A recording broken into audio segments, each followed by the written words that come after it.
the show. They're about No, to go to we're live, Colin. We're live. Everyone, thank you so much for joining. We are live, me and the brother Colin Genesis. And if you guys don't know, if you guys have been hiding under a rock, Colin Genesis is in Liberia, 10 toes on the ground. I mean, as soon as he left the airport, he's throwing up Virginia Blood Gang, gang, gang signs up. You know, he's Virginia Blood Gang. You know, he wears navy blue shirts and blue shirts, but he's Virginia Blood Gang. You know, so he's throwing up gang signs at the airport. You know, he's just so happy. He's so happy to be in crazy, Liberia. man. This. God damn, I'm happy. Now, God, guys, so before we get started, guys, hit that like button again. Please hit the like button. Also, share the content. Go to dynastymir.com and get all your merchandise. Go to dynastymir.com, grab all of your merchandise, and then let's just jump right into it. Now, Kala, a lot of the people that you've been meeting in Liberia, you know, I'm pretty sure they might not agree with your views. But how have you been received? Yo, let me tell you something, man. When I talk to Liberians on Facebook and Liberians here are two different people. Mm-hmm. You know, Liberians here don't want to hear about no American Liberians. They don't want to hear that because they know that the same people that talk all that stuff are the one trying to rob them. And when I talk to the average Liberian, they're like, "Yo, man, you know, when the Congo people ran this place, man, we had everything." I did. If you saw it on Facebook, right? You go on the Facebook page. I did a thing. I was at the Ducor Hotel. Did you go visit it? Oh yeah, I went there. I had to did security let you in? Yeah, you had to pay some small. Yeah, the small. They let you walk around. Yeah. And so I learned now. If you want something, like yesterday, I went to Benson, the Masonic Temple, and the guy, get out of here, get like that. I didn't understand. That's his way of saying, if you want to come in, you got to give some small. So today, I was being determined I was going to get in there. I said, so they knew I was a foreigner tourist. They see my voice. They're good brothers, man. I mean, I'm going to tell you, man, these are the most loving people on the planet, Liberians. Right. I put a picture up. It's supposed to be posted on my Wi-Fi.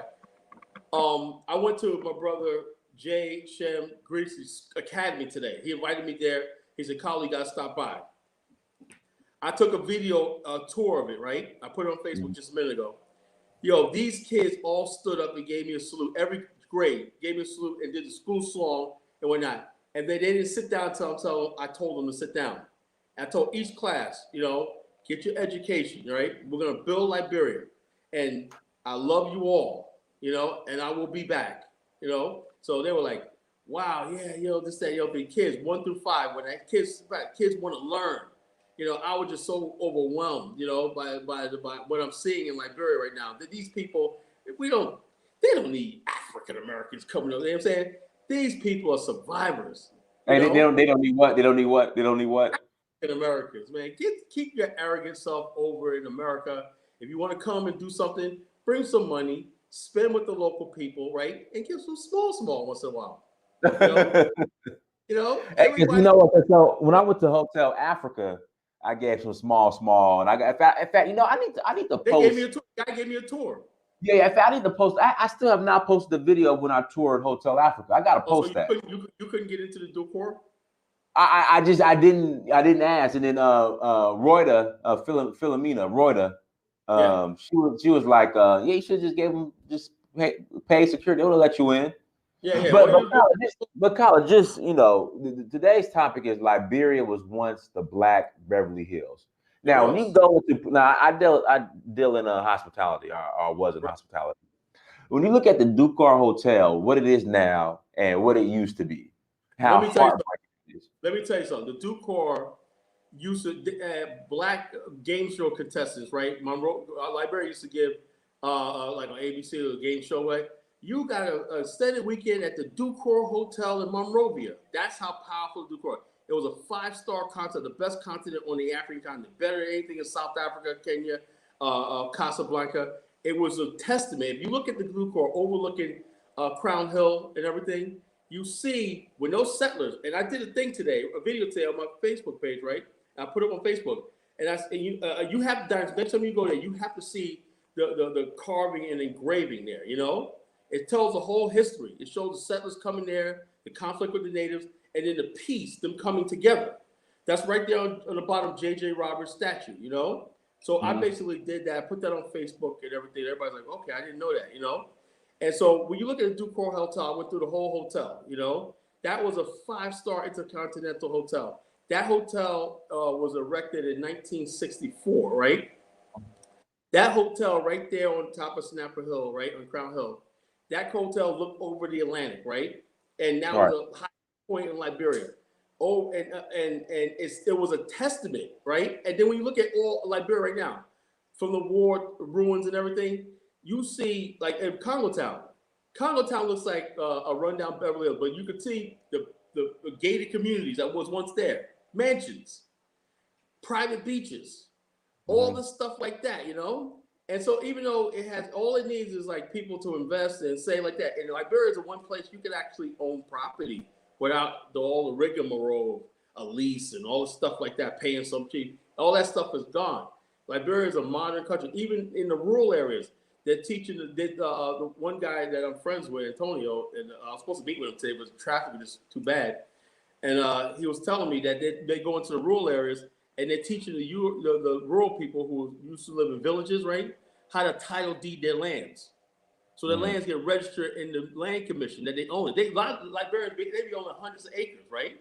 But it's new enough. Now, it's the same effect that happened with Japan.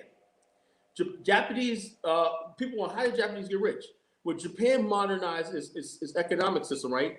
People who were once farmers and peasants looked at when they got title deeds to the land, and the bank said, okay, well, we can give you loans for this right here. They said, how? I just got a piece of property. You got people that say how read Adam Smith's The Wealth of Nations. Everything is about land ownership, right? Everything. Land ownership not just being some cheap. It means titling the land and modernizing your land, and you create real estate. You know, so therefore you might have a similar effect in like rural Liberia, where you have people who once roads get built and everything, highways get built there, their land values will go up because it's titled. You know. So I look at a lot of promise, you know, I look at a lot of process. I said, the meek shall inherit the earth. I do believe the Liberian people are the children of God. And these people are going to be just fine.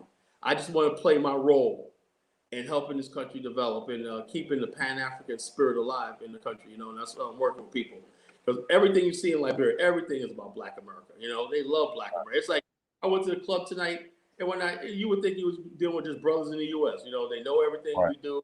And everything like that. It's a really fun country, real good people, and you know, and like I said, man, I'm just actually blown away how these people work. These people got a work ethic, unbelievable. You know, you don't see people standing around. You know, you see kids going to school, want to learn and whatnot. You know, and so therefore the culture. So it tells me that the problem with Black America is being in America. That's what it is. Say it again. The problem with Black America is being in America. That's a show. I gotta write that. That's a show. Hold on. That's a show. Let me write that down. Go ahead. Now, go ahead. Somebody say the global wars. There's no Black woman nominated for a global award. You got to be kidding me. You still care about white America validation of global wars? So they need those type of Black people to keep arguing because they want to keep us engaged in their system. Their worst thing is us losing interest in America. That's their worst fear, you know? And so a lot of us are realizing that the problem is, and this is how it is. See, I grew up in New York, right? I had a lot of white immigrant friends, right? And then when I did like second generation in America when I was growing up, right? Jewish kids like, okay, I'm going to Israel for the summer, right? Italian kids, oh, I'm going to Italy, you know, I'm going to Napolitan, I'm going to Sicily. They just asked me, Carla, man, where you going to? Oh, he's going to North Carolina. North Carolina is not my damn homeland, you know? All right. And so therefore, I'm saying, what if you had the same outlet? Now, look, there's people that I know, Black, white, whatever like that. How's it going over in Liberia? Good. This is something that I'm going to experience that you're not going to ever experience. The respect of today, I saw a white man or some old white man on the street corner, man. I'm like across from the AME church on Clay Street.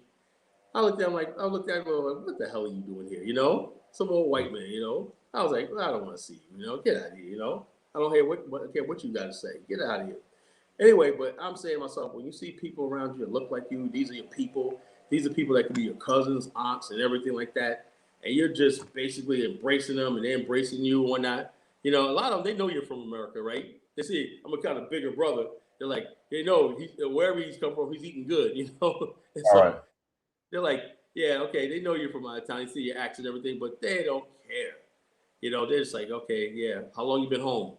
I've been home for a few days. They say, "Are you have you home?" They don't say how you long you've been in my country. They say, "How long have you been home?" You know, this is Right. your home. You know, so if you basically can connect to that, black people can connect to that. Even if you just buy a summer house to go on vacation on, you know, go over there. If you're a young black man and whatnot, you know, someplace that you got any construction skills and everything, you come over here and put people to work. You got plenty of dating opportunities, all that stuff like that here, you know. And it's nobody. And I'm looking at this thing where there's police brutality. They tased, they pepper sprayed a 9-year-old girl, and Right. black people still going through this racism, white supremacy, and everything. I'm like, if that's what this is my escape. So even when I come back to America, I know I have this to go back to because I'm going to invest in this country and build. You know, it's all psychological. Because if I didn't have this escape, you know, I don't know if you ever seen it. I was really feeling depressed. You know, Mhm. I know people could tell that. You know, this right here really probably saved my life. Really did. You know, because I was really, really going really down. You know, I mean, I'm at the top of my career. I got an excellent business. I'm making money, but I'm not happy. This is my outlet. This is my escape. You know, and like I said, Liberia could be anything we want it to be. In Africa too, but I think Liberia is a place we should launch from first because we have the most connections here. You know, this is a soft landing. You know, that's what I felt like. It's a soft landing. You know, other countries where they're really deep into the trial. And you took a big leap with Nigeria, Dice. You know, you jumped right in there, man. Came Prince, man. I couldn't do that. I got it. This is me, Africa light. This is how I could introduce Mhm. myself to the continent. You know, and I plan on going to some of the rural areas and stuff like that, and meeting some of the rural chiefs. The next time I go to Liberia, I'm going to the Grand Jita. I'm going to meet with the Kron people. You know, so that's going to be real big. That's going to be challenging for me you know, because I learned. I drove by the beach where those true Whig parties were executed. You know, and my driver, Well, okay, so where exactly is it? yo, Was it Mamba? take What was it? Was it Mamba Point or no? a little down from there, right? It's a strip right there by the what's that building called? It looks like the Duke Road where you drive up with the thing. It was like a little circle, like a horseshoe, you know.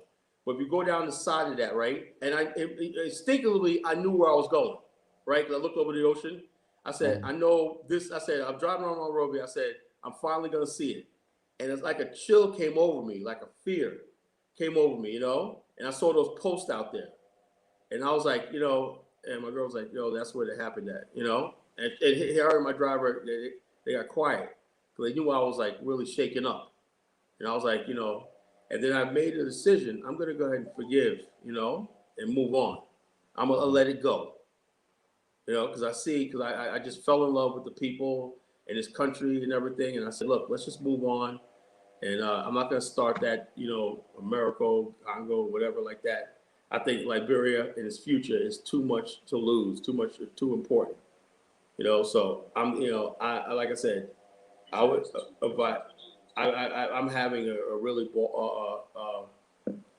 good time. You know, and like I No, said, yes, you know what you need to do. I rode a Okada from Painesville all the way to Mamba Point and were you back. talking about one of those little The bike. I was oh on the a bike? bike.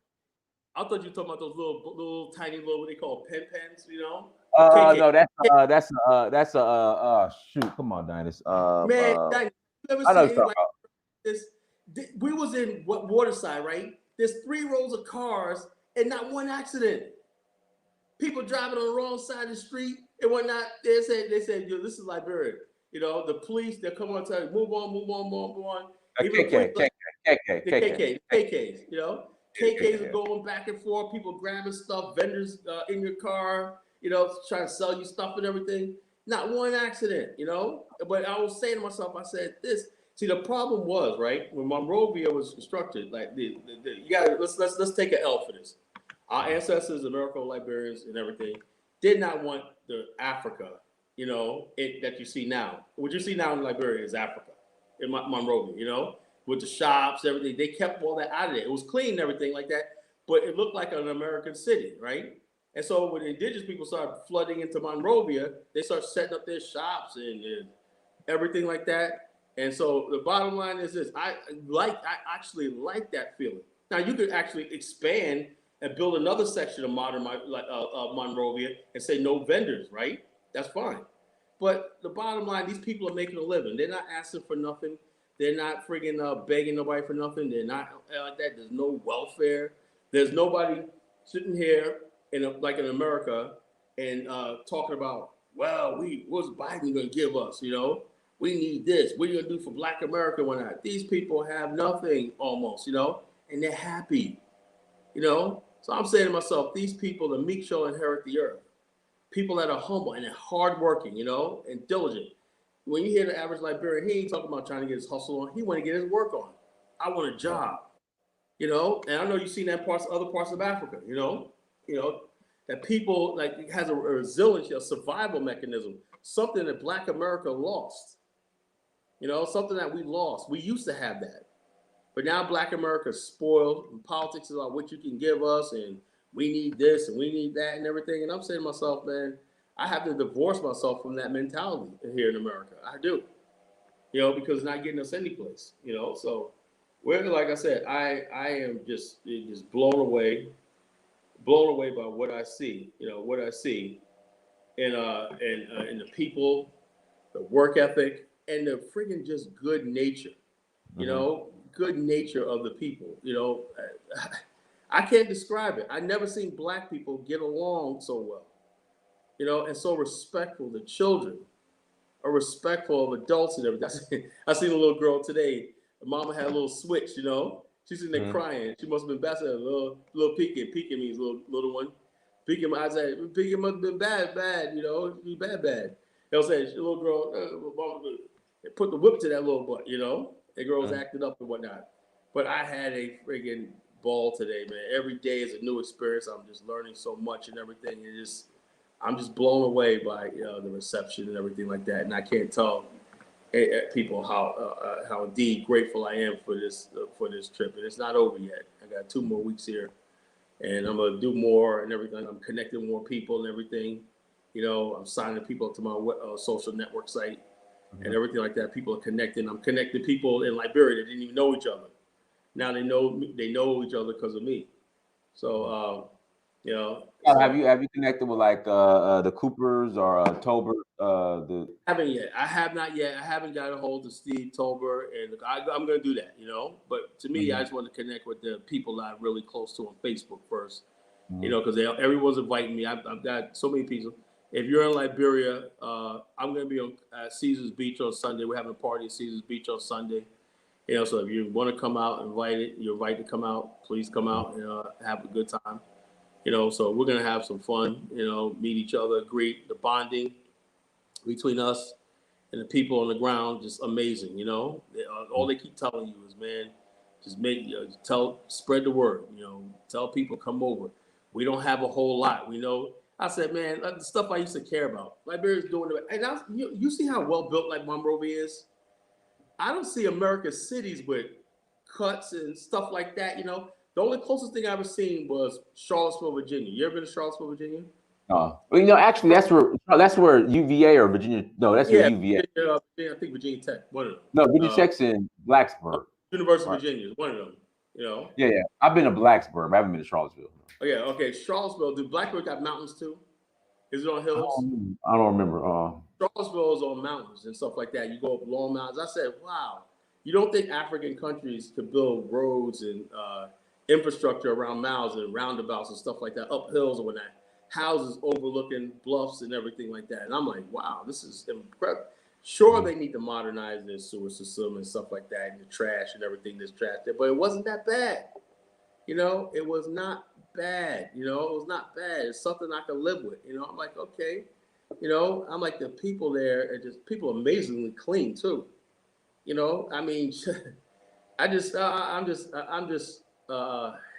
in awe. Because I know these people, when they finally get it together and get the right people leading them, this place is going to be amazing. Our sister, shout out to our sister, our Liberian sister Willa. She says we had grand high school graduation balls at the Ducor Hotel, 1975 to 1976. 5-star intercontinental and whatnot. It was the place. And what I heard today from one of the security guards, see, Gaddafi had bought it. The Libyans had bought it. Gaddafi wanted to invest $40 million, right? Mm-hmm. And then like 6 months later, he was overthrown. And he invested. He planted the seeds for investment in Liberian agriculture. Which you know the hotel's for sale right now. I think. Yeah. But I think that they said the Libyans actually put money on it, and because of Benghazi and also like that. But I'm hearing the Libyans are in Liberia trying to get that thing, and then what they want to do is invest that hotel and rebuild it and whatnot like it was, because it's a shame. Like I said, it happened, but we learned from that, and so. And like I said, I'm not a fan of Gaddafi, but he was going to put money into that hotel and build it and everything. And next thing you know, Hillary Clinton, remember, we came before he died, Remember that? Yeah. How the hell vote for somebody like that? That's who you wanted me to vote for? We came, we fought, he died. But Kala, he had it coming anyway. He had it coming. Yeah, that's another thing I'm getting tired of, right? Oh man! They labeled just like they labeled Charles Taylor dictator. He's a dictator. And I got so-called Pan-Africans. Oh, Charles Taylor, he's a dictator. Who said he's a dictator? You said he was a dictator. The international media. And so this. I got my friend Haven Bullets here. Woo! When is he gonna call? He did call in one time, didn't he? He did. We crushed him, and he didn't call in again. Haven, and the bottom line is this, all these people think they. I mean, but Colin, you understand. So like Liberia had 2 5-star properties, Hotel Africa, and the Diaspora. Hotel Africa during the 1979, and this is another thing. The 1979 OAU conference was erased from history. The CIA was there. I got CIA pictures of Tolbert and Idi Amin shaking hands. Mm-hmm. Liberia was going to be the military command center for the whole continent. That military complex they built, right? The Pan-African Plaza. No such building exists in Africa. Liberia was a birthplace of a real Pan-African. I'm not talking about your hotel, Black Power Pan-African shit. I'm talking about real Pan-African, which was the OAU was going to be. Right now we have the African U, which is a joke. The OAU was going to be in 10 years, right, from 1979, was going to be the preemptive organization for the entire African continent. Now, what does that mean? That means that treaties like the Lagos Plan of Action, agreements like the Monrovia Union, the Lancaster Agreement, right? All these things were going to be made law by treaty and enforced. A common currency system for the continent, a highway system for the continent. The West African power pool, which is coming online now, right, where power is going to be shared. Steel industry. Liberia is producing iron ore, but it was importing steel. Liberia and Nigeria were going to set to be the steel producing for the continent, industrialization. So had that coup not have happened, and all that stuff fell apart, that coup not have happened in 1980, Liberia right now in Africa would have already overtaken it. Just like you see Asia, people don't think it's possible. Just like Asia passed the West in the 90s, the same thing was going to happen. But you still got people who are still loyal to the British. They celebrate the British, the Queen, You got so many Nigerians. A Nigerian guy, what's some top minister, right? And he gave a speech to the British part. What the hell? You have to cut ties with the Europeans. You don't need them. I don't know what it is about giving somebody a visa, and next thing you know, they go, this guy Willie Fungo got to go, man. They got Red Bulls in Liberia, man. Come on, why are we on this stupid shit? This is a Pan-African show. Why are we acting stupid? Why are we asking stupid questions? If you want to ask stupid questions, and I'm like, go over to somebody else and ask that dumb stuff. This is a serious conversation. Oh, what was up, guys? Hit that like button again. Please hit that like button. And like you said, Kyle, I don't understand why, especially black people, would justify Gaddafi's assassination like because it was Hillary Clinton and Oh, Obama. you know, because you know I don't get that. That's just I don't get oh, that. because you got to understand who was president, Barack Obama. Obama. Right. And now that we have a black Secretary of Defense, right? Expect more of this. They use him as a justification. So, oh, we got black Secretary of Defense, just like they use Colin Powell to do their bidding. Now you can't say nothing. They put this guy Kip Ward was the head of AFRICOM, you know, and people are like, well, what the hell? They put a black man, but if you look at AFRICOM, it was all white in there, and he was just a figurehead. So basically, that's what you basically have. You know, we have people out there who see things America's way, and people don't realize that, man. There was always a tension between Liberia and the United States. People don't know that history. You know, people assume because they think that the Liberian flag is like America's not. The Lone Star. If people understand what the symbol of Lone Star is, that means Liberia was a light in the benighted continent at the time. All the countries in Africa, people in Africa looked at Liberia as light for liberty, you know, freedom from tyranny, democratic principles, Republican form of government. And they took the cues from Liberia and said, we could do the same thing. Because the Europeans tell us that Europeans, and like your boy Kay was saying, yeah, Kay was saying last week. Who? He said, Kay, the Nigerian brother, Kay. Okay. Okay. He was saying that, like Lord Lugard said, look, man, Nigerians, if you look at traditional Nigeria, they're just too powerful. You just can't just come in there, colonize and take them over. So let's do a thing.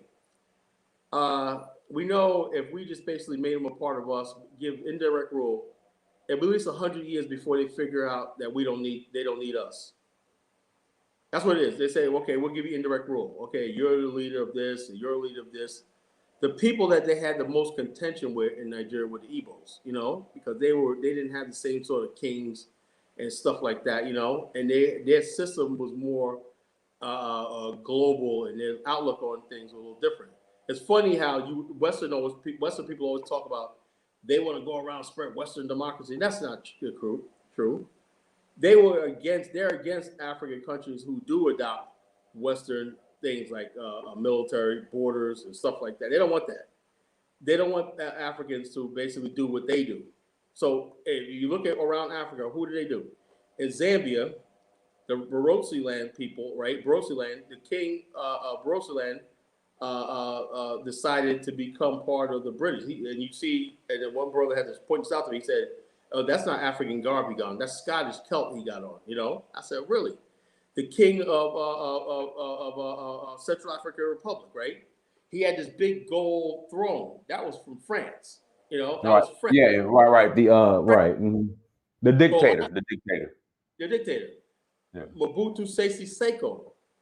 He was in bed with the Belgium, the French, and all these other European colonists.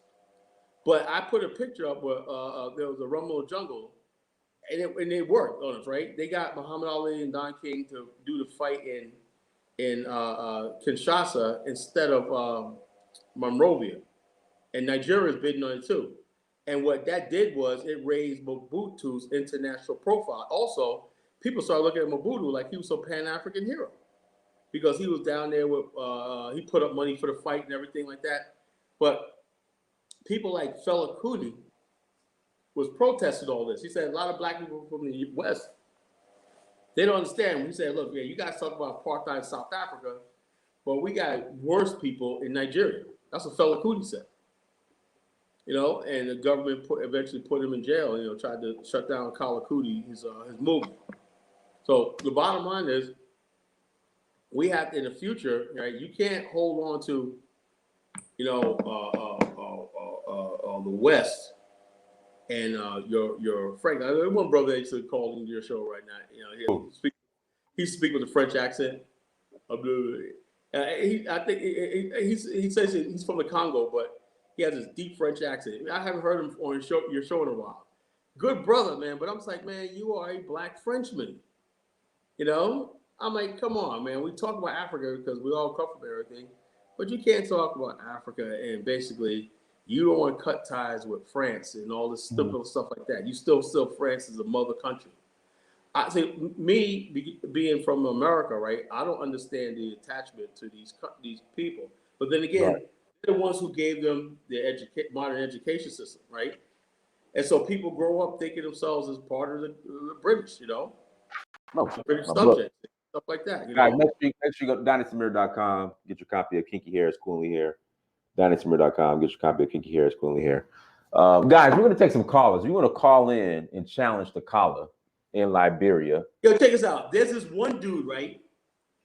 That I'm gonna call this dude. I'm gonna call this nigga out, man. You know, he keeps inboxing me talking about he wants to debate me on Liberia. I don't know who this dude is. So I said, dude, I don't. You're trying to come up. Now I said you are free to come on Dining Show anytime, just like a regular guest and challenge me. But I'm not gonna set up no debate, whatever the hell you talking about, right? To give you some sort of shine that you don't deserve. And I said like this: you want to debate whatever point you're trying to make, you're gonna lose. You know? All right, so guys, email is uhuru@searchforuhuru.com. Uhuru@searchforuhuru.com.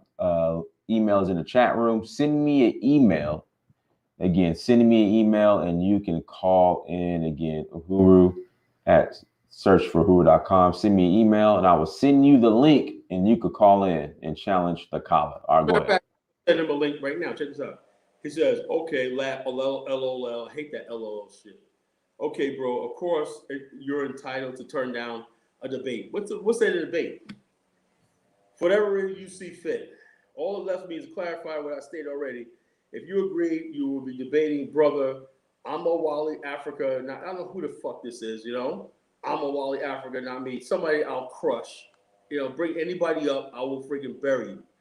All right, I'm a Wally Africa. Call in or send me email. Oh, well, I know he's probably watching, but I'm gonna send the link. I'm gonna put the link to the show. Oh yeah, okay. You got the link. Send the link. Yeah, I'm gonna send the link. You want to call in and whatnot? You call in, and we can do this.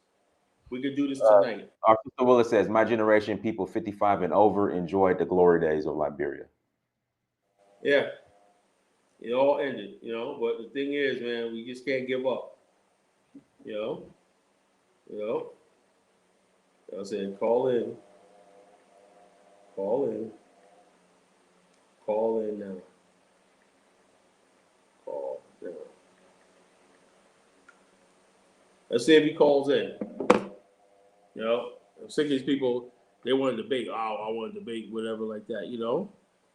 Mm-hmm. And I think I don't know who the other guy. Whatever the hell his name is. I ain't gonna. Matter of fact, I'm not gonna say his name. We give him no freaking shine. You know, fuck him. Yeah. But, so, guys, you wanna call in? Send me an email. I'll send you the link. So you call, ask your question. But I see, like I said, I'm here. I see for my own eyes. I see the potential. I see where we went wrong, and everything. And I do believe that you got to have an Africa plan. You have to have something. It's not like going to the Caribbean, the Bahamas, and everything. It's nothing like it.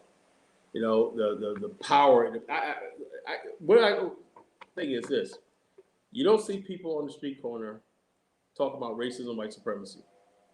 Right. Like my son was telling me tonight. He said, "Yeah, see, the thing is, the reason why we have such beef with you got me and I were beefing for over years. That he says the way we see it is, we come to America, right? There's opportunity. We're gonna take it, and if somebody's gonna give us opportunity, we're gonna take it."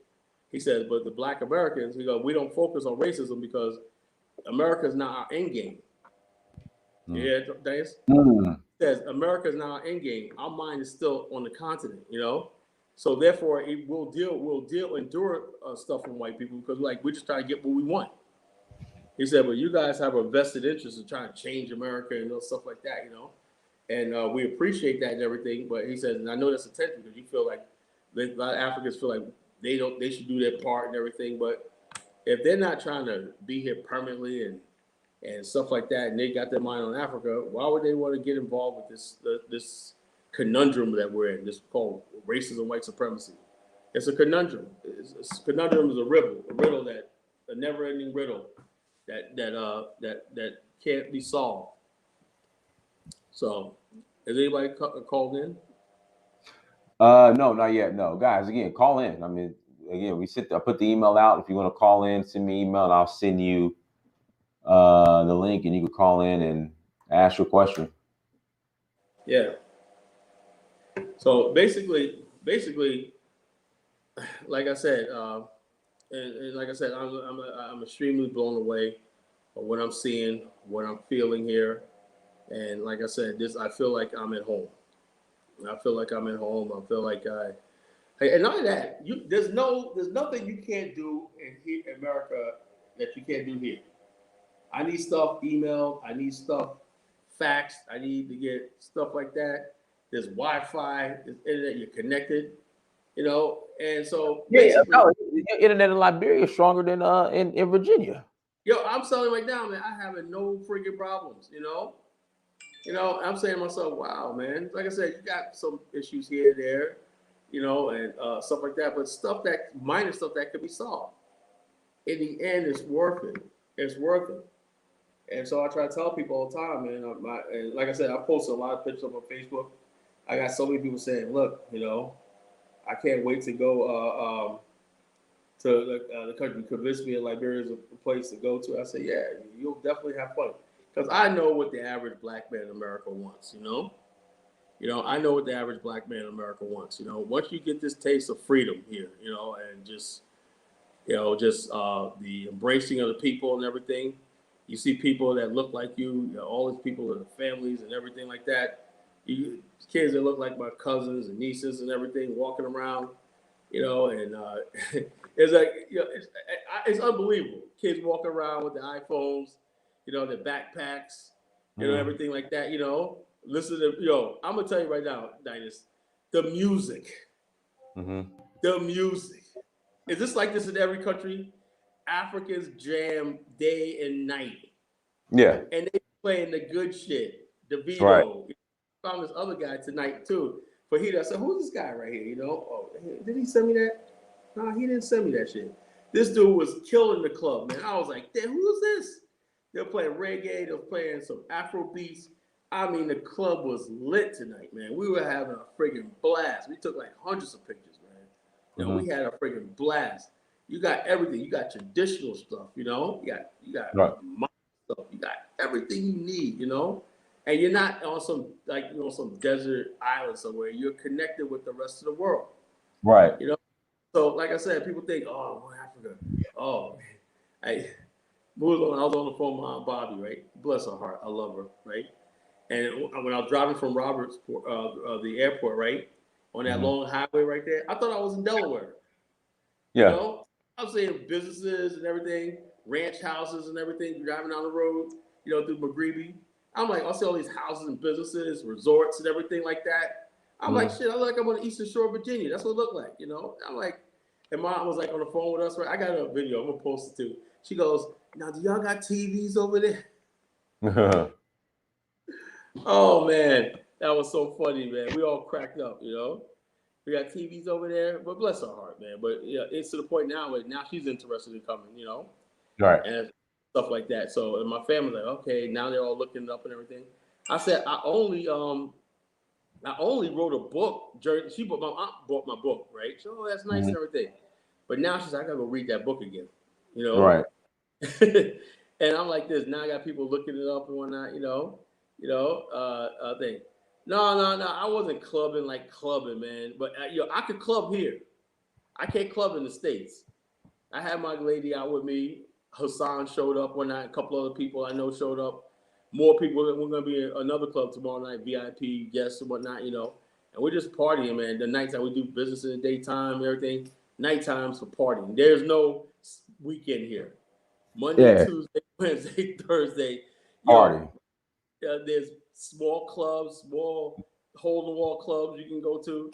There's everybody getting their party on, So the bottom line is it's a fun place, it's a fun place, and there's a lot to do. There's a lot of opportunities here, Black people in America, you can own land here, it's no problem, whatever stipulate. If you really want land and everything like that, don't do a Negro stolen tactic. You can come here and own property. You know, get property. You want to invest and put a house up and put whatever you want to put up and everything, a restaurant and everything. You know, do what you want. Yeah, Liberians love the party. You know. Go to Ure, Rhoda's I guess her cousin restaurant. Yeah, we're gonna go there this week. Fusion. Is it called You know? Fusion? Fusion, right? Yeah, Fusion Africa. You know. Yeah, it's pretty good. Right there in Congo Town. I pass by it every day. You know? And then they're another. I think they got another cousin or friend. They got a hamburger spot, like not too far from Painesville. Like it's real good. Okay. I haven't really got down to Painesville, the Elwood Junction, I haven't got down there yet. Traffic is incredible, man. So I'm gonna make it down there. I'm gonna go down to Grand Bassa, you know, and stuff like that. I'm gonna try when my boy Naya gets here finally. We're gonna go up to Nimba. Hopefully makes it, man. You guys passport stuck in the post office, you know.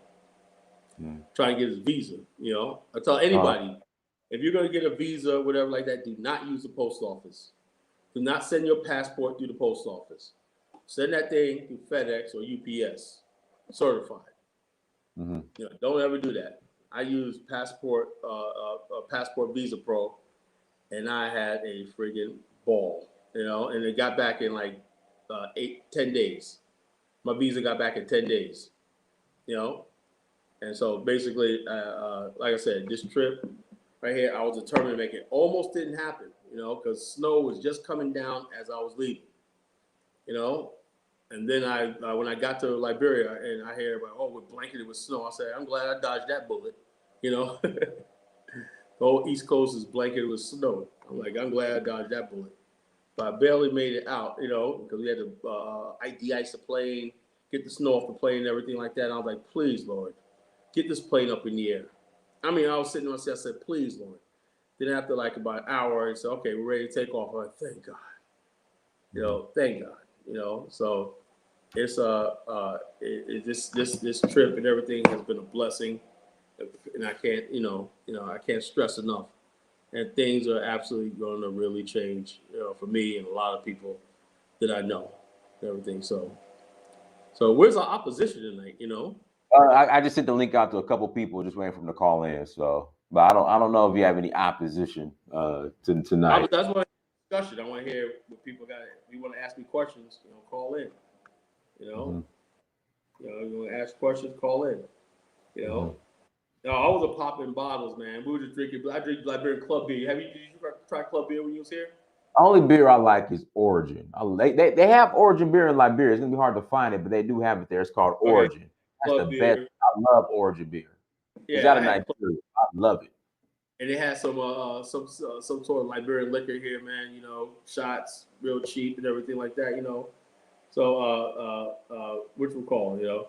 Well, I wish Lou Major. Okay, why you list all that? Man, come on, we moved on from that shit, you know. So it's great. Yeah, great African. Call in, man. What is up with people? I thought he invited me to Nimba, man. Why is he fronting on me? You know. Sure will. Go ahead. Yo, Kala, how's it going, bro? What's up, brother? Yeah, man. Anyway, welcome back on the continent, man. I've been to Liberia. Yeah, I've been to Liberia, man. Love the place. Love the place. There's so much opportunity over there, for real. Because, like, I mean, you said that before, because, like, everything has to be done over there. Everything. So, I actually have a friend of mine, a Nigerian friend of mine, who has a taxi business over there. So, I'm gonna join that with him, hopefully, and then see what we can do. Anyway, yeah, I mean, you said something that kind of bothered me a bit. You know, I guess somebody was talking about Charles Taylor, man, and you said something about it's what the media said about him. Charles Taylor was no example, bro. You know? Yeah, but what I'm saying is this though: when people look at it now, right? They said we had jobs, kids went to school, there was peace in the country, and we didn't have a lot of, you know. Even though I think it's better now because there's no rebels and everything. Liberia just done with all that shit, you know. But of course. Yeah. You right. So what I'm saying is this though.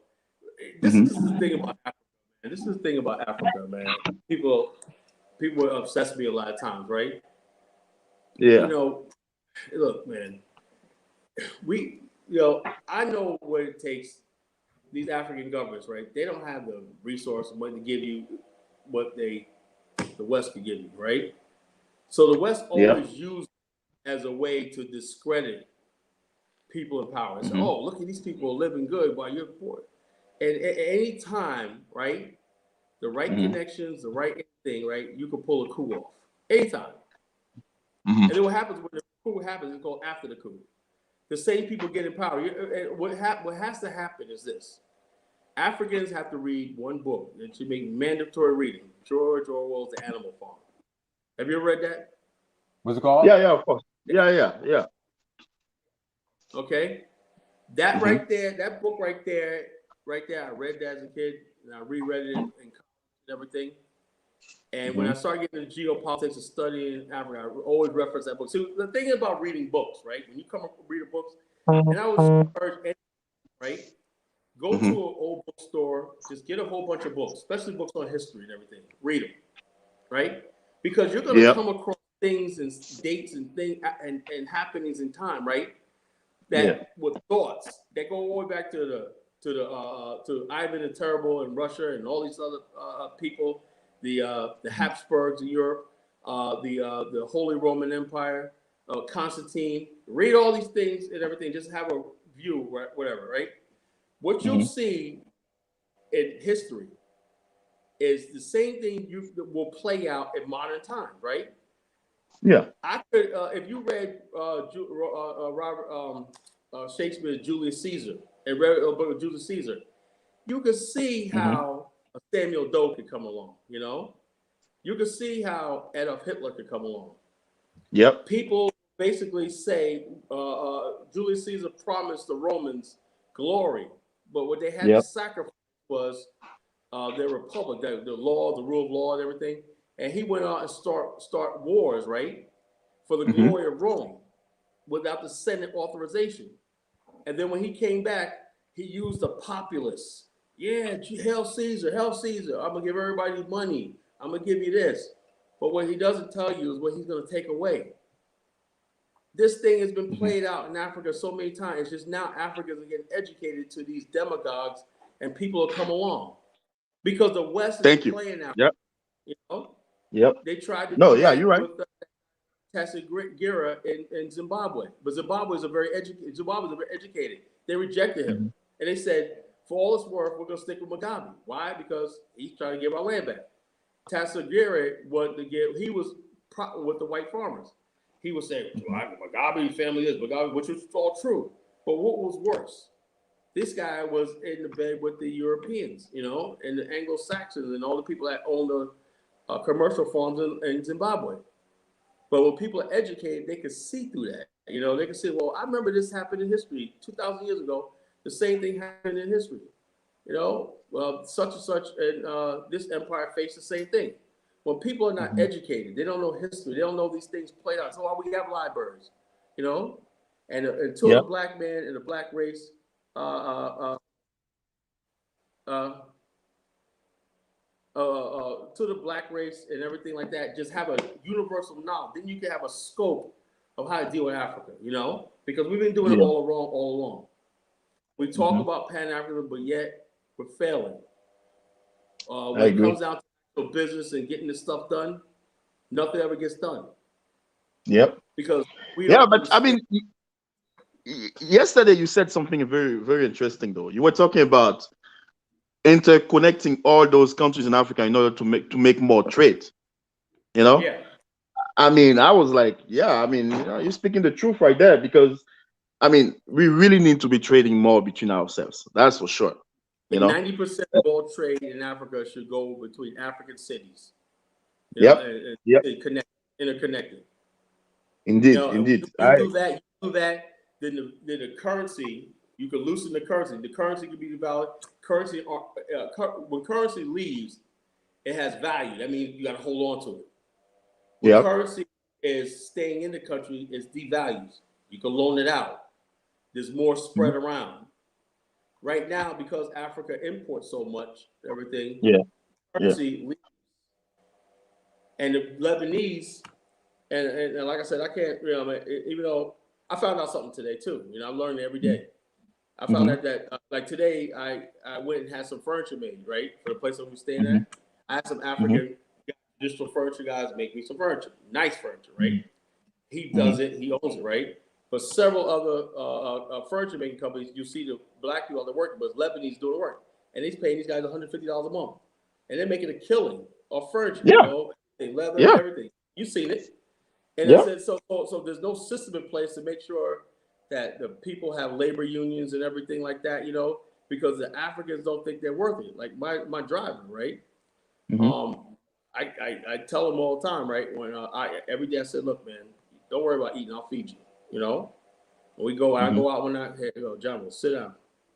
He's like, he's with his fork. I said, man, eat. So he don't think he's worthy of sitting down with me and everything. I said, bro, sit down. Eat, enjoy yourself. And I tell a lot of Liberians that I come from America. I come from humble beginnings. That's right. I was John Boy one time. And the bottom line, I'll never treat anybody with disrespect. And I think all men deserve their dignity. So I paid for him. I put new tires on his truck and everything. And the body, this guy is amazing. This guy is amazing. And so the bottom line is this: we have to have people that in a position of power that care about the people. And not feel like you're somebody because you got a little bit more money than them in the bank. And So we got a bunch of those going on in Africa. We gotta work on that. I have another question for you, though, bro. I mean, how long you been in Liberia right now? And I was gonna say, and this will be the last one. I gotta bring somebody else on. But go ahead. Okay, go ahead. No problem. How long you been there? I've been here since Monday night. Monday night. Okay. So how is Liberia looking? Because I need to go back, man. Like as far as like business wise, like you think. Ask your question. What exactly do you do? Well, I'm an engineer, so like anything that has to do with energy, that's my thing. Let me say something, Will. I have a friend of mine, a friend of a friend, right, who been in the United States for decades, right? And basically, he's just like me. He said I haven't met up with him yet because Naya hasn't got here yet. So we were supposed to go out. So that's throwing my whole trip off. So anyway, he's an engineer. And he worked for the city of Provincetown and the water sewage thing. So he's coming here now, lending his skill, to rebuilding. He got his job and everything in Rhode Island house.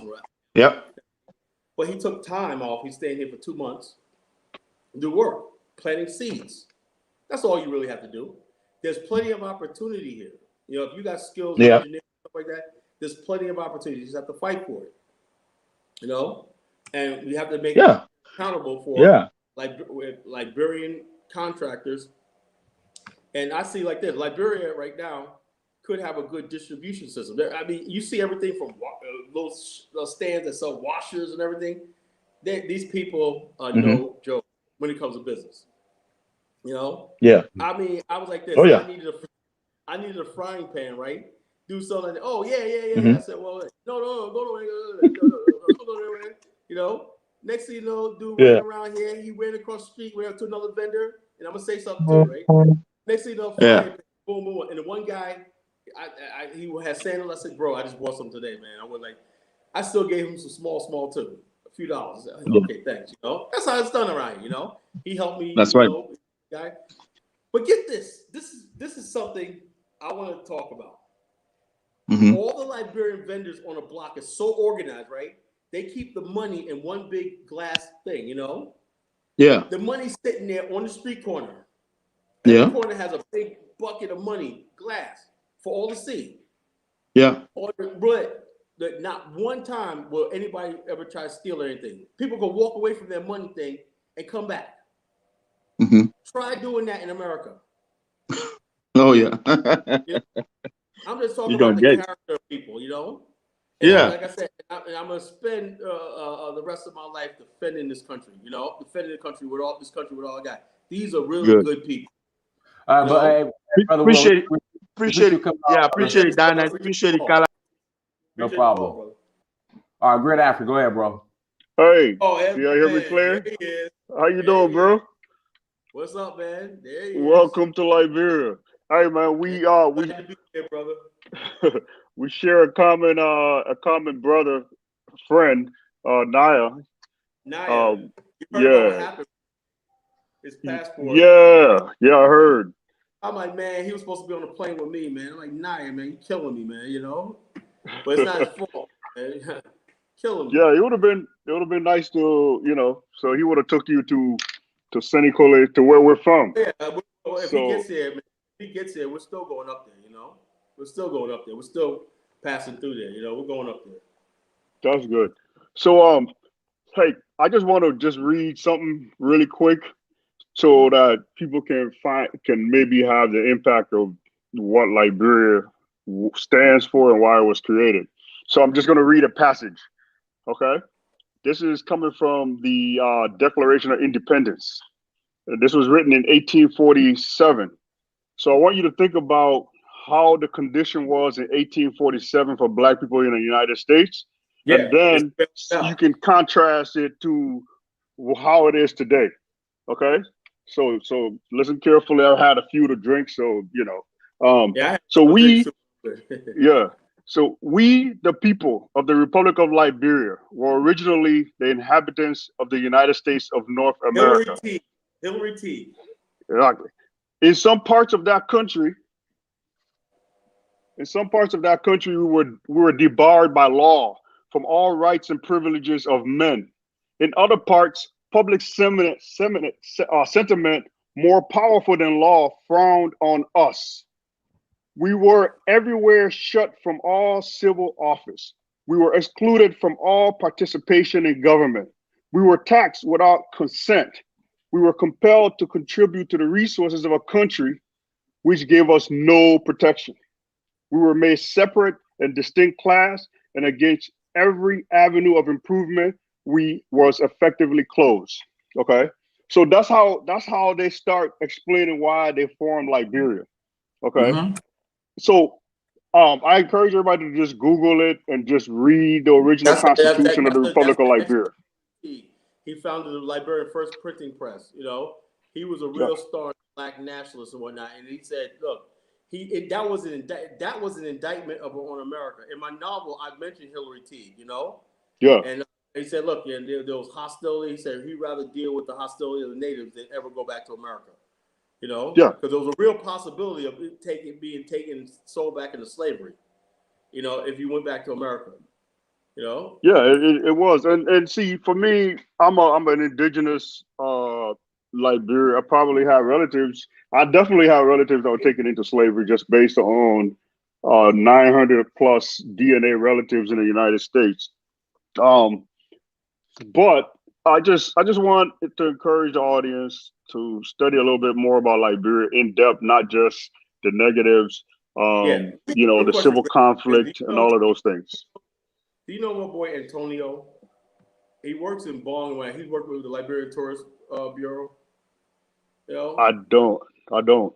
I should hook up. Matter of fact, man, at Great African, I don't have your Yeah. information. I want to get it from I'll Dinah. connect you guys offline. Yeah, Yeah, let's connect. are you on Facebook? No, I don't. I'm not on Facebook. I'm just Yeah, on. You can connect with me. I have. I'm gonna give you a link to. I'm gonna give you a link to my social network and everything. We connected there and stuff like that. Definitely. So basically, I want you to get involved with him. You know, and my boy Raz. You know, he's a real Pan Yeah. African. He's from. I think he's from Nimba or Bong too. You know, Right. and that And bro's.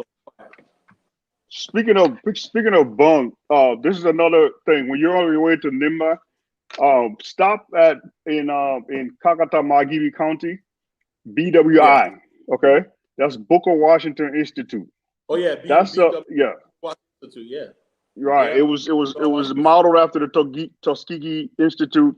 That's an Right. institution that was And I went to established see I after. went to the Ricks University too. You know, Yeah, yeah, if you look at the Ricks University Dynasty, right, it sits on like a Oh, let, little. let, let, let Great African finish, Carl. Okay. I just want to say, but go ahead. yeah. So basically, what I'm saying is the Booker Washington. I'm just connecting institutions because I know people who graduated from Booker Washington Institute. This is an institute that teaches everything that Booker T. Washington was about. and we brought it to Liberia. Okay, so these are institutions that we can invest in. And today, we call it Tuskegee Institute. We dropped Booker Washington's name or whatever, but in Liberia, we still call it the Booker Washington Institute. And they got Booker with chapters in America. Booker, from Liberia Association. Right. Yeah. So these are historical places, influences. I mean, I can tell you, we have Maryland in Liberia, we have Virginia in Liberia, we have Louisiana in Liberia. Besides that, too, we have a lot of Caribbean influence in Liberia as well. Yeah. At some point, over 3,000 Caribbean immigrants went to Liberia. Yeah, Edwin Barkley, Arthur Barkley. They were born in Bridgetown, Barbados. So you'll see elements of the food, even some of the language is influenced by African American and Caribbean culture. These are the people that taught us how to speak English. Okay. Yeah. So about half of the settlers that came to Liberia were from the Caribbean as well. And you have Jamaica Road. You have other places that are there. Liberia has breadfruit. We know that breadfruit came from Jamaica.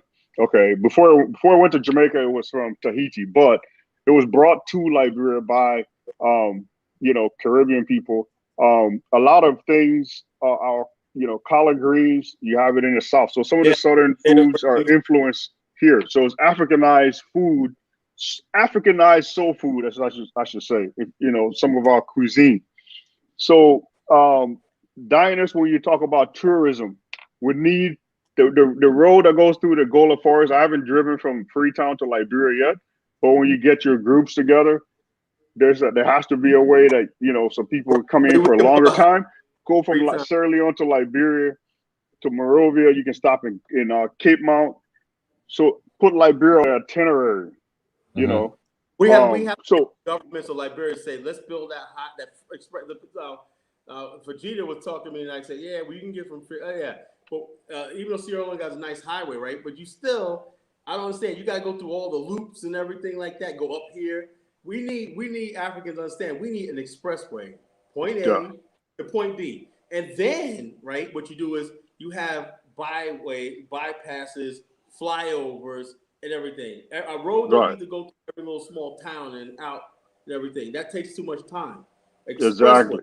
And stuff like that. If there was an expressway from Monrovia to Freetown, right, and a railway, high-speed rail, and so that whole region right there would probably rival, some of the major ports in the world, because there'll be so many people connected.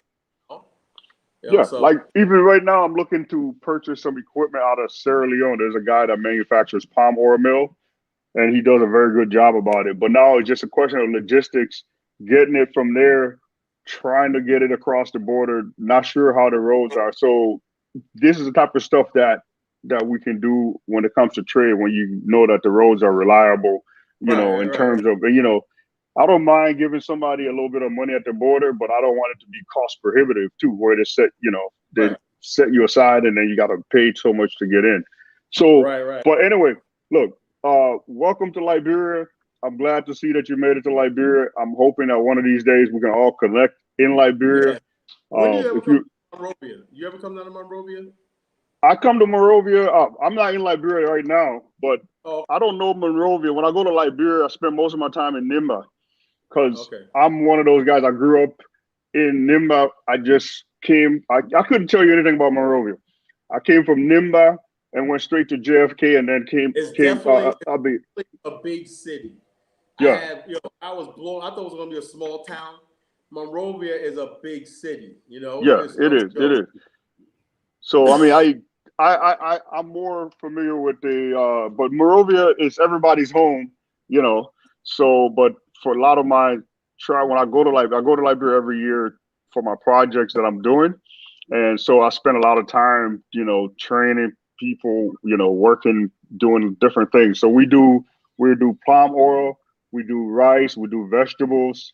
I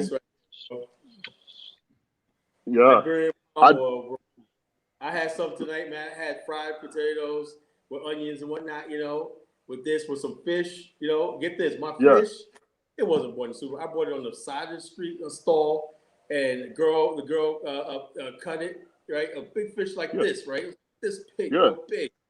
She skinned it, blah, blah, blah, blah, blah, blah, blah, waiting in my car. Blah, blah, blah, blah, blah, blah, blah, you know, paid that thing when I Bro, wrapped it up. the, And, the palm oil, they, something I just want to throw out how you can get your legacy stolen, okay?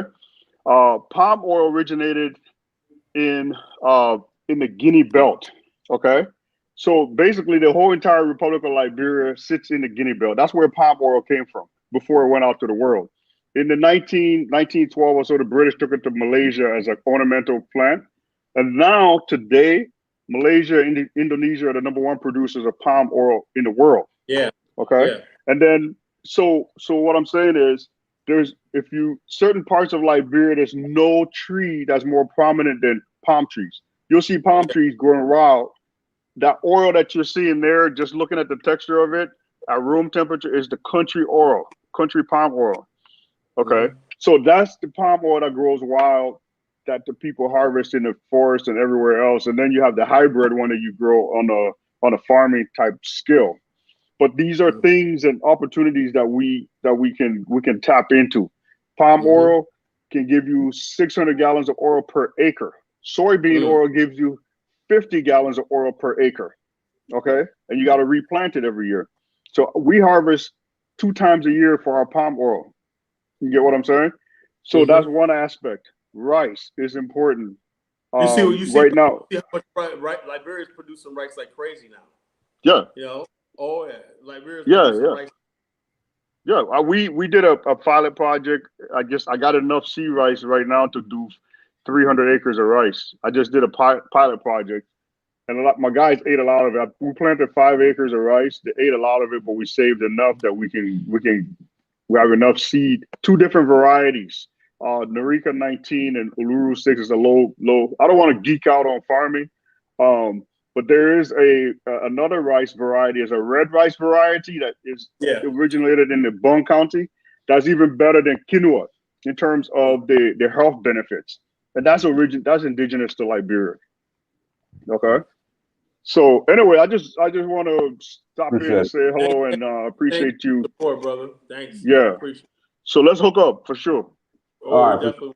All right, appreciate that. All right, go ahead, Mike. Hey, thanks. What's up, Mike? Hey, Kala, man. What's going on, man? You have no idea, like, how freaking proud and happy, dude. Like, I am. Thank you, man. Bro. See, every time I see my brothers, man, visit the continent, especially for the first time, like, that stuff always elevate me, man. Like, wow. I'm very, very proud, man. Like, you know, stepping there for the first time and listening to you, how, like, happy you are to be there. And also how optimistic you are, man, about, you know, the place. Oh yeah, you know, I got Liberians will figure it out. They're good people. Very good people, man. That's one thing. That's the first thing you notice about Africans, man. Once you get there, get in the midst, it's like, wow, I didn't know you guys are this nice. Yeah, too nice almost, you know. Yeah, people complain about that, too nice. Yeah, I don't mind my brothers, my Africans being too nice to my diasporans. I just have a problem with them being too nice to the Muzungus and the others. Yeah. That's another thing. But Liberia, one thing about Liberia, white people don't walk around here with their chest out. That just don't happen, you know. You know, they very white people here try to look bumbling and stupid, but we know what they're all about. Liberians aren't stupid, you know. That's the one thing the indigenous and the American Liberians agree on, man. Those people, not at all. It ain't happening here. You know? Liberia was the place to be in the 70s, man. Like, that was a freaking beautiful place, man. I'm telling you. Like, my parents tell me stories, man. Like, Liberia in the 70s, Nigeria, those 2 places in West Africa were bubbling. And somehow, like, when I talk to a lot of young Liberians today, man, like, hey, your country was the place to be in the 70s, man. How can we make it to be like that again? And it's unfortunate, like, a lot of young Africans today, they're so pessimistic, dude, about the future of their society, you know. But then you guys have no idea how much inspiration you guys are, dude. Like, Diners, especially, dude. I have Nigerians or even young African, I talk to them about what do you think about the future of your country and things. Like, man, fuck it, it's fucked up, it's never. But whenever I direct them to watch you guys, watch Danny's, how optimistic Danny's, is about these places. And in fact, after watching you guys yesterday, I was talking to one of my Liberian friends. This guy is usually pessimistic about his country. I'm like, man, fuck Liberia, Liberia is this. But then I said, hey, that's a Black American brother just went there. You need to go listen to him talk about your country, dude. See how optimistic. Look at the ideas he's spilling. Just go listen to him. I know definitely. I don't know if I told him to listen. I kind of told him to subscribe to Social Huru. But if I knew you were coming tonight, I probably would have told him that you were coming tonight. If he would have listened to you speak the way you speak about Liberia, I guarantee you would change his mind 360. You will make him feel guilty. I had a conversation with two young Liberian brothers the other night. And they were just so down. By the time I was done with them, man, I said, look, man, things are going to get better, man. We're together in this. Okay, Kyle. All right. Even my younger sister was born here, right? One of my sisters, she was born here. She was born in 97. She was born in America. And the way my parents, Nigerian parents, man, African, they talk so negative about Nigeria. So she grew up listening, being in all these negative things. So she was never interested in going to Nigeria to at least connect. But I said, follow my boy Diners. As soon as she watched Diners, as soon as Diners was in Nigeria, man, she felt ashamed. Like, what? If my Black American people are going there, I gotta connect. So you guys are really inspiring people, but you have no idea how much you guys are inspiring, like all these Africans, especially the ones in the diaspora. That's why we do these shows, man. Right. Put out information and tell. Like I said, I'm a testament to it. I saw it with my own eyes. This place has a lot of potential. And the thing is, what I always tell people all the time, right? I know what Black America needs, right? We're the only group of people. So at least with the Caribbeans, right? I have cousins that are from the Caribbean, right? They always call themselves Barbados. From Barbados. No, you're African American like I am. You were born here. And they're like, no, my father's from the Caribbean, and they always go down to Barbados and everything like that. And they always wear the Barbadian flags and everything. The Black people in America have no outlet, no escape. Liberia was supposed to be that escape. There was a book that came out in the 60s called Free Soil. The African American lady who went to Liberia said, okay, yeah, she was critical of the Congo people, but she said, but at least in this country we're free, and then she would talk about the friendship she made with the indigenous people and stuff like that, But the thing is, she said, this country has promise. It's a promised land. Liberia's a promised land, land of promise, the promised land. The Black people in America, so we basically have been, we're still enslaved. Them basically putting the America yoke on our neck. And Al Sharpton telling us we have to fight for forever for racism and inclusion. Why is this on us? Since America is going to be the one we're not going to benefit from America. Let the friggin' Mexicans, let everybody else become the Negroes of America and sing "We Shall Overcome." Let us focus on what we want to focus on. Really, I think I've had enough. I think we did enough. I think we got. Hey, Carla, Dennis, I got a vision, man. I got a vision. I got this vision. I just want to share. What do you guys think? Go ahead. Then I'm gonna bring on. I gotta bring on the last caller. Yeah. I got a vision. How about you guys build Black American embassy in every country in West Africa? Not official embassy. Listen. The kind of embassy I'm talking about is not like an official embassy, like kind of like a constitutional kind of thing. Something like a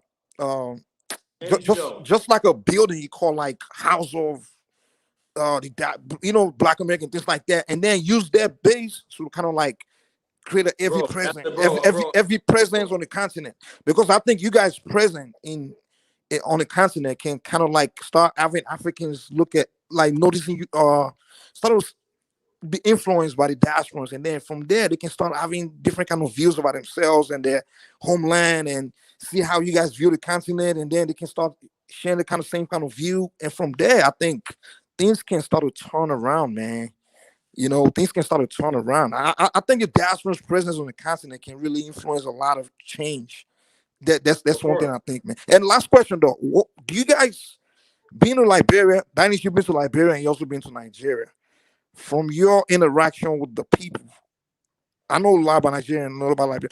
What do you think history can repeat itself? Because the way I'm looking at Nigeria, it's like history is about to repeat itself, man, and that's going to be a disaster.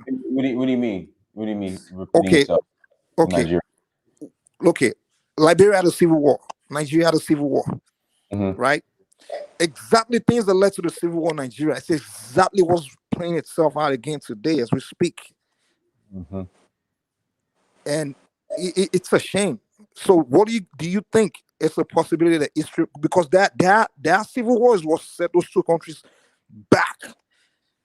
Liberia was a fantastic place before the civil war. Nigeria was a place thriving, was heading a great direction before the civil war, and then those wars just collapsed those two countries. And unfortunately, though I don't know how it is in Liberia, but in Nigeria, it's almost like they didn't learn no lesson from what happened, and Nigeria is getting back on its feet. But the event that played out that led to the situation in the past is the same exact event is playing out again. So I don't know, man. I don't know who can save these people, man. I What do think you like guys think? in Liberia and Sierra Leone, I don't see it because people are just they want to move on, they want to move forward. Like it's not even mentioned. Liberians Like in Liberia and Sierra Leone, like the civil wars aren't even talked about, but in Nigeria, people still bring it up. Does that make sense? Because reason I don't know about that, because the reason why I say that is because Congo. One thing is Congo continue to have their own civil wars over and over because they never learned nothing from what led to the first one. So they continue to have war and war and war and war and war.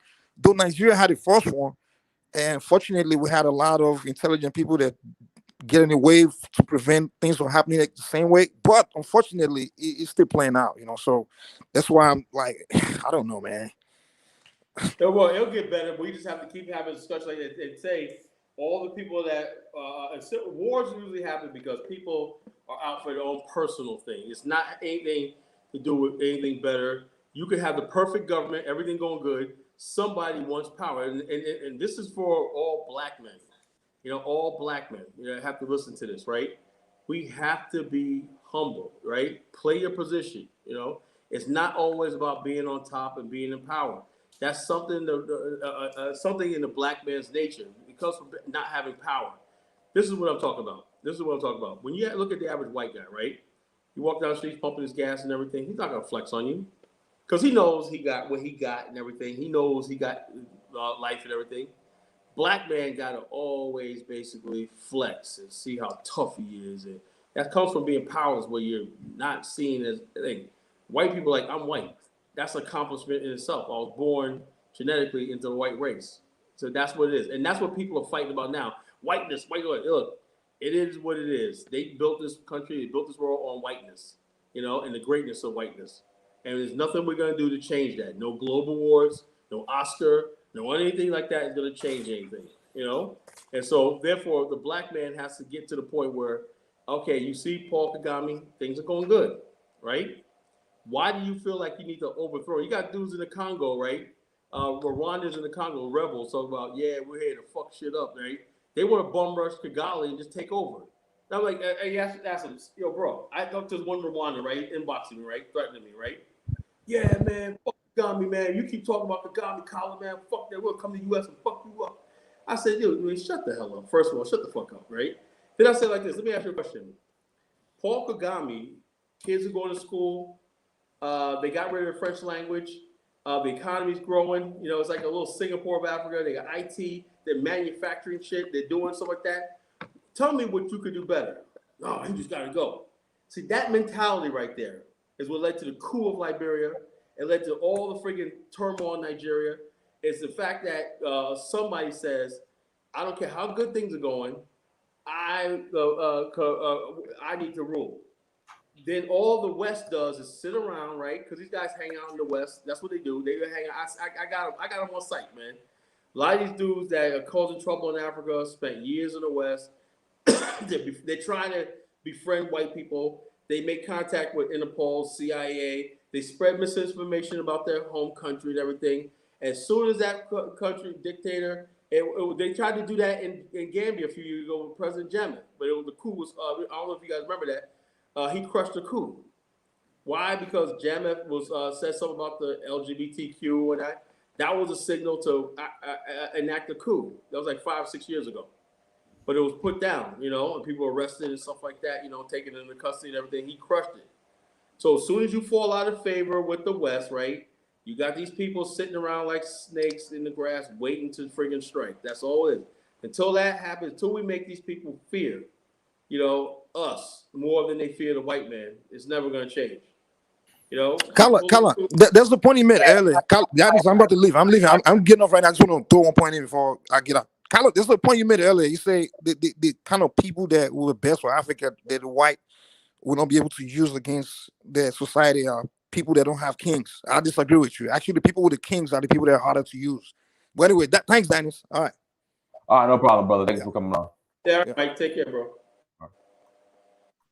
All right, go ahead, Fabian. Colonigenesis, brother Dinus. Thank you for having me. Dinus, you look sleepy, man. I know it's almost past your bedtime, man. You need to get some rest. I'm 2 o'clock here. I was just about to say that, man. I know it's like 2 o'clock in the morning out there. 3 o'clock over here. Wow. Okay, so I'm gonna keep this. I'm gonna make it fast then, and be considerate. Kala, since you've been there in Liberia, what small projects do you see that the people need and want that can be done fairly quickly? Small projects, like based on what you've observed, based on the people that you've interacted with. Let me tell you something, right? Yes, sir. Liberians have a good distribution network. If you were an importer, if you want to import to Liberia, you can't go wrong. Your container will sell out within a day. Because they got vendors. People, there's no like Walmarts and everything like that. So they'll say that right there, construction. If you a contractor, and if you can import a bulldozer, let me tell you something. If you can import a tractor, go on Craigslist, find a used tractor. Bulldozers, tractors, excavators. You can find them, bring them here, you'll be fine. Okay, yeah, that's actually exactly what I said in the chat before I called in. Me and Dinus were talking about that the other day. So that's good. So heavy construction equipment is something that we should be bringing in. Now, lease it. You can lease it. You could loan up. You could hire somebody to do the work and everything like that. You can put people to work because a lot of times construction projects don't get done because they're waiting on one excavator. They're waiting on this right here, bulldozer, and it's short supply.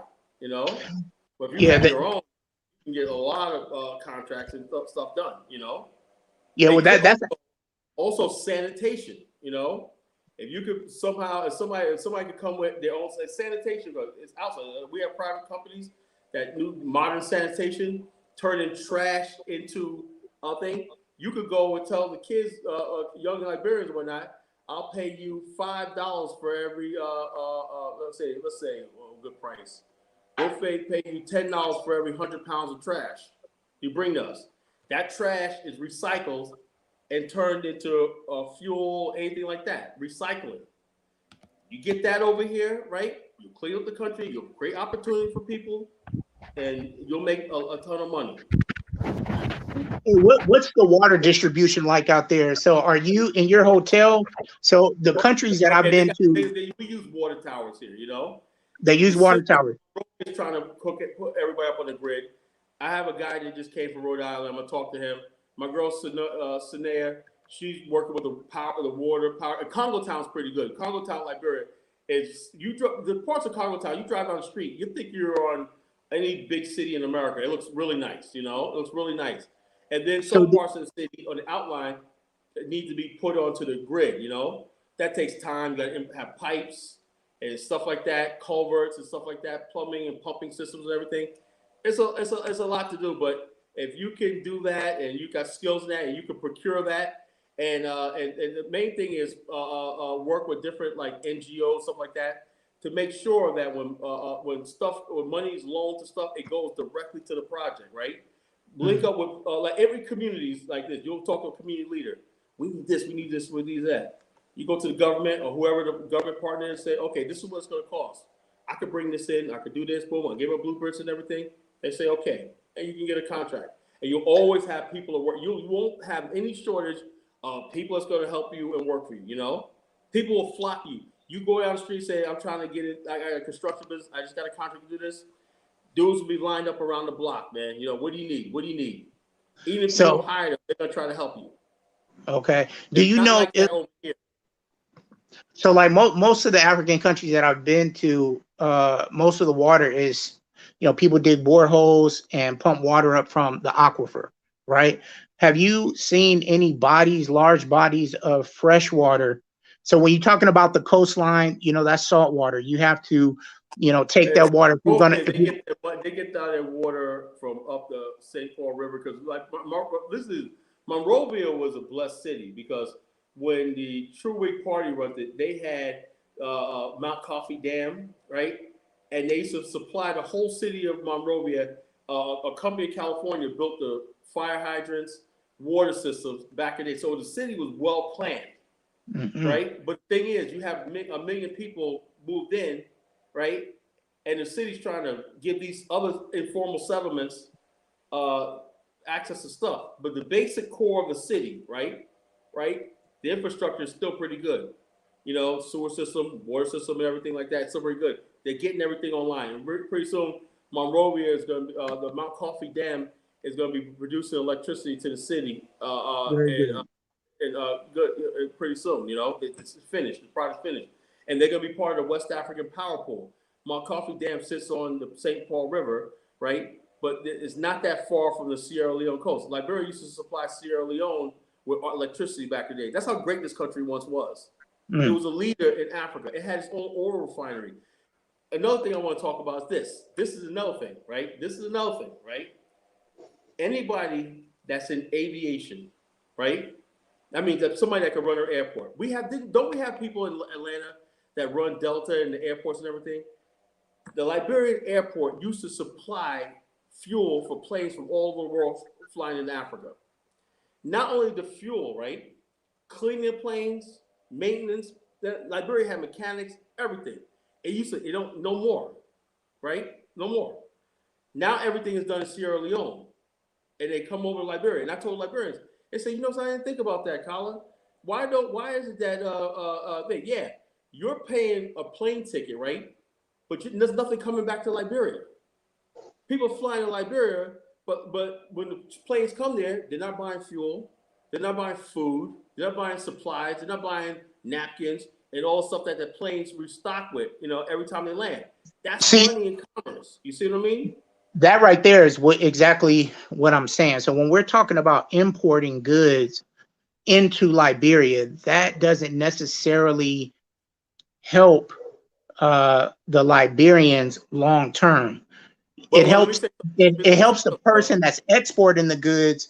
Like say if we're exporting goods from the U.S. What if you and a few Liberians, like I said, it's not just exporting.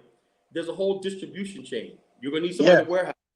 You're gonna need trucks, everything, You're creating jobs and business opportunity, Somebody might want to buy your product that you're importing, right?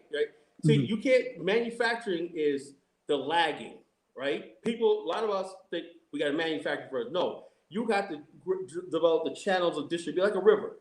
A river has to have some place to go, or it's going to back up. So once you have consumption, let's say the airport says we're going to buy $300 million supplies from local vendors in Liberia. The vendor said, well, we can get the stuff from China, right? But you're putting money and the money flow and the supply chain in the hands of the locals. Correct. Then after you get to a certain point, then you can say we could justify manufacturing stuff here in Liberia. But you can't start off manufacturing, it's just too small. Correct. So the first thing to do is build a supply chain, the supply network, the supply chain. Your brother that talked about that from Detroit Dynasty, man, you need to have him back on the show. Okay, I understand. You know what I'm talking about? That does African supply chains. We need brothers like that because that's the idea. Yeah, I agree. Dynasty and I recently were just talking about that same thing. My background is in wastewater treatment, so that's what I do. I'm an expert in that. That's definitely, wastewater treatment is definitely something you could do. That's definitely needed, man. Needed. Water and wastewater treatment. That's my area of expertise and construction. So that's what you definitely can go. What you need to do is come over, right? First of all, come over and enjoy yourself. Get acclimated with the country. There's plenty of people here that you can make friends with. It's not like anything else, right? That where you got just high-minded people. Liberia, you could bump into I bumped into the finance minister in the restaurant the other day. Hey, what's up? What's saying? What's going on? Hey, what's up, man? Whatever. But I bumped into him. You bump into the important people at any time. And the bottom line is, if you're here to do something, if you want to do something, and you got a skill today, then no one's going to tell you no. Well, I'll be in Sierra Leone with Dynas in April, and then Liberia will be on my short list after that. So yeah. I'm very, very, very interested in that. I'm studying to get my freight forwarder's license right now. I should have it in the next couple of months. And with that, the import export company will come. Like I said, you don't have any problem. Like I said, do Sierra Leone, fine. But like I said, give Liberia some consideration too, Oh man, absolutely, without question. Sierra Leone, Liberia, and many, many, many other countries. So, hey, thank you for your time and your consideration. Thank you, brother. Hope we can meet one day. You know what? We will. We're all heading in the same direction, my brother. We would definitely meet. Enjoy yourself. Be careful out there. Dynas, get you some rest, man. And get you some rest, my brother. Thank you for having me on your platform. No problem. Appreciate it. Thank you. All right. Much love and respect. Peace. All right, Kyla. Is that Brandon? Yeah, we'll go ahead and close out, Kyla. Go ahead. Yeah, Kyla's in Liberia right now, Yeah, I get up at like 4 or 5 o'clock every morning. My bedtime is like 9:30. I wake up early. And then I work out. Yeah. I'm on vacation. You got Brandon calling? No. We're about to close out. Go ahead and close out. Okay, yeah. But thanks a lot. If I don't go out clubbing tomorrow night, we can do another show tomorrow night, man. Oh, we'll do it tomorrow night. Why not? If I don't club, man, like I said, I try to do this one night.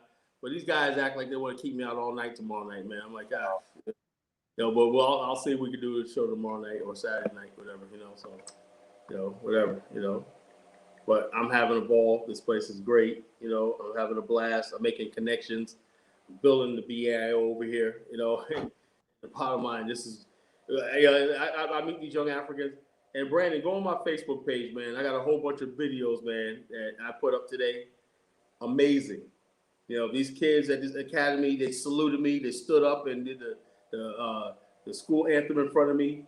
And they basically, I told them I love them. I'll be back. I'm with you. And these kids are like, thank you, sir. When that kids are so respectful, I'm just blown away, by everything I'm seeing here, Mm-hmm. All right, cool. Well, hey. Somebody said, college tricking on Liberian girls. No, I'm not tricking on. I got a woman here that I'm engaged to. I don't do that. Mr. E, who are these garbage people that be coming? I didn't call Don't get your blood pressure up, brother. You're in Africa. You're supposed to be happy. So, but how can they reach the collar? How can people reach? Check this out. You go one way is you go to my social network site, which I'm going to have. It's going to be mobile app as soon as I get back. I couldn't do it over here. Maybe my brother Fachita can figure it out. I bought a mobile from our social media website, the Black African Infrastructure Organization, right? That's going to be online as soon as I get back and everything, the app. So you can be mobile. I know everybody's mobile, so you download the app and everything like that. There's no excuse for you not. You get the notifications and engage. I got every chapter in the African chapter in the world. I got groups and groups. Bamani's group is in there.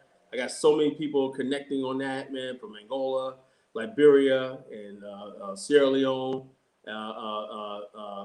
Ghana, my Ghana group is good. Kenya group is good, and everybody like that, So you come in, you connect, you want to get with us and everything. It's all love, if you believe in this. Oh, cool. Well, everyone, thank you so much for joining. Like, share, and subscribe. Until next time, family. We'll be on tomorrow if Kala ain't at the club. So, the club. All right. It's like, hey, man, I'm just having such a ball. This African music is the vibe and everything like that here. Unbelievable. You got to experience it. Yes, sir. All right, family. Peace. Peace, brothers.